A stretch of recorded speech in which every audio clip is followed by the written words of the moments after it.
Assalamualaikum warahmatullahi wabarakatuh. Apa kabar anak-anak semua?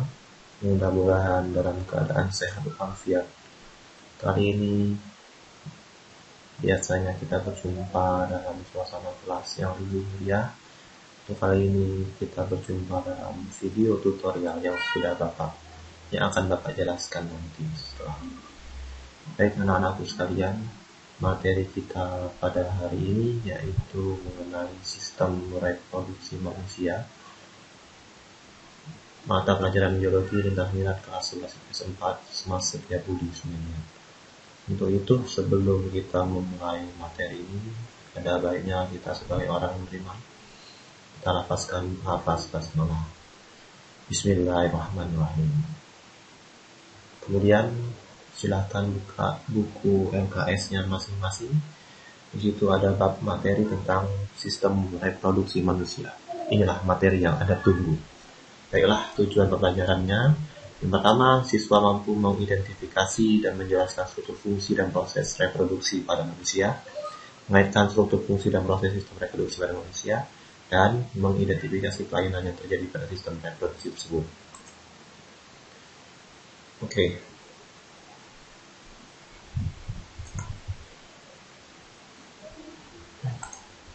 Organ reproduksi pada manusia yang pertama, alat kelamin laki-laki ada dua macam, yaitu luar dan dalam. Yang luar kita kenal dengan penis sebagai alat kopulasi. Yang dalam ada testis, saluran reproduksi, kelenjar kelamin. Berikut gambarnya untuk yang laki-laki ini penis dan seterusnya. Baik, berikutnya untuk alat kelamin wanita dibagi juga menjadi dua, ada yang luar kita kenal dengan labia mayor, mons veneris, labia minor, klitoris, orifisium, dan himen. Sedangkan yang dalam, ini gambarnya, sedangkan yang dalam ada ovarium atau hidung telur, oviduk, vagina, uterus. Ini berikut gambar uterus pada manusia yang biasa Anda temukan pada rumah sakit, bidan, dan seterusnya. Mekanisme pembentukan gamet. Pada laki-laki namanya mekanisme spermatogenesis. Sel benih spermatogonium menjadi pembelah menghasilkan primer, spermatosit primer.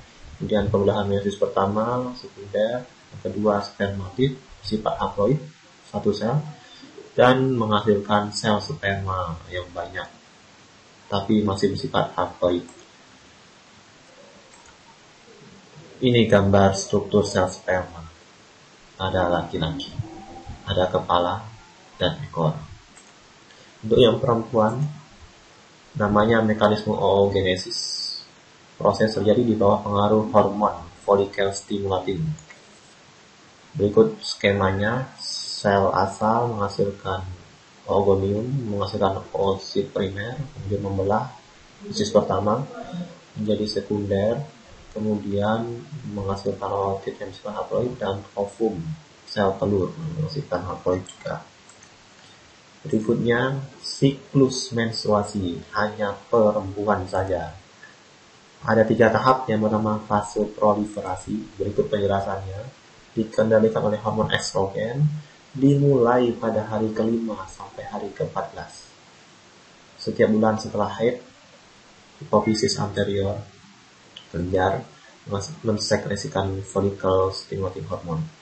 Selama pertumbuhan follicle tersebut, terjadi proses pembentukan dan pengeluaran hormon estrogen. Berikutnya, tahap yang kedua, fase sekresi atau fase progesteron. Ini terjadi pada hari ke-14 sampai hari ke-28. Selama fase sekresi, endometrium terus mengembang. Perubahan endometrium dipengaruhi oleh hormon estrogen dan progesteron. Jika tidak ada kehamilan, akan korpus luteum ini degenerasi dan mengakibatkan progesteron dan estrogen menurun, bahkan sampai hilang. Terakhir, fase menstruasi berlangsung biasanya selama 4-6 hari atau lebih 1 minggu.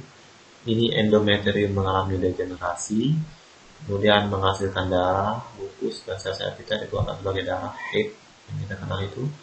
dari rongga uterus ke vagina. Oke, berikutnya apabila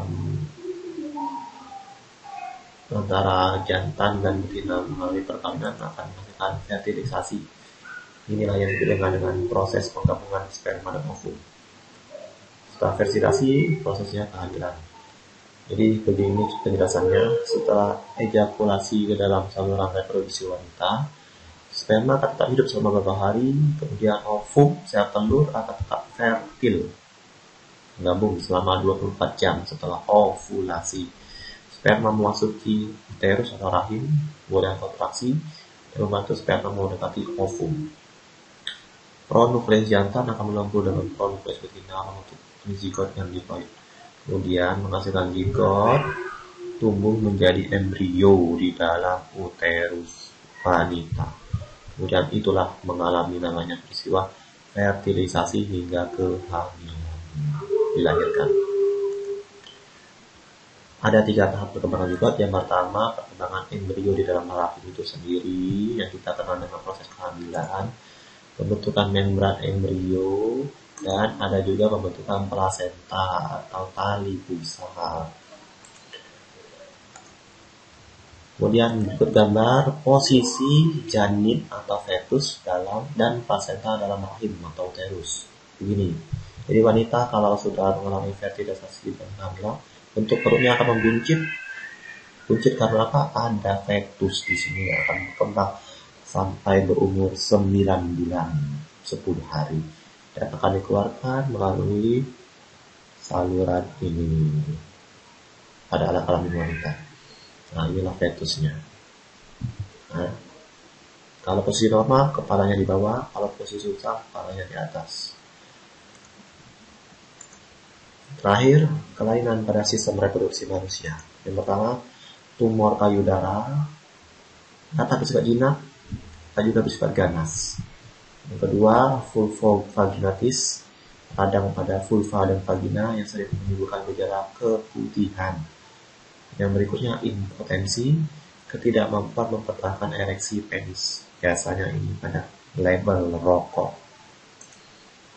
Berikutnya, herpes simplex genitalis, kaitan dengan infeksi virus herpes, sifilis, bakteri Treponema pallidum, penyakit menular, non-gonococcal urethritis, radang pada uretra dan cervix, yang disebabkan oleh bakteri Chlamydia trachomatis dan Ureaplasma ureaticum. Berikutnya, kanker cervix yang terkenal ini ya, disebabkan oleh virus herpes simplex tipe 2. Menyerang kulit di daerah genital luar, anus dan vagina. Endometriosis pada jaringan endometrium di luar rahim. Sindrom premenstrual, yaitu biasanya terjadi gangguan emosi, lesu, sakit kepala, bengkak pada tungkai, sasa diri, nyeri pada payudara yang terjadi beberapa hari sebelum menstruasi, atau istilahnya dengan PMS. Dan terakhir, penyakit yang paling ditakuti dan paling menular, yaitu AIDS, Acquired Immunodeficiency Syndrome, disebabkan oleh virus HIV, Human Immunodeficiency Virus, yang menyerang sistem kekebalan tubuh manusia. Oke anak-anak, demikian video tutorialnya, mudah-mudahan bermanfaat.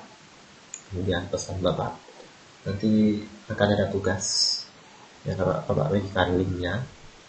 Nanti mudah-mudahan apa yang disampaikan ini bisa bermanfaat. Semoga Anda tetap di rumah, tidak kemana-mana, jaga selalu kebersihan, dan tentunya semangat. Terima kasih. Wassalamualaikum warahmatullahi wabarakatuh.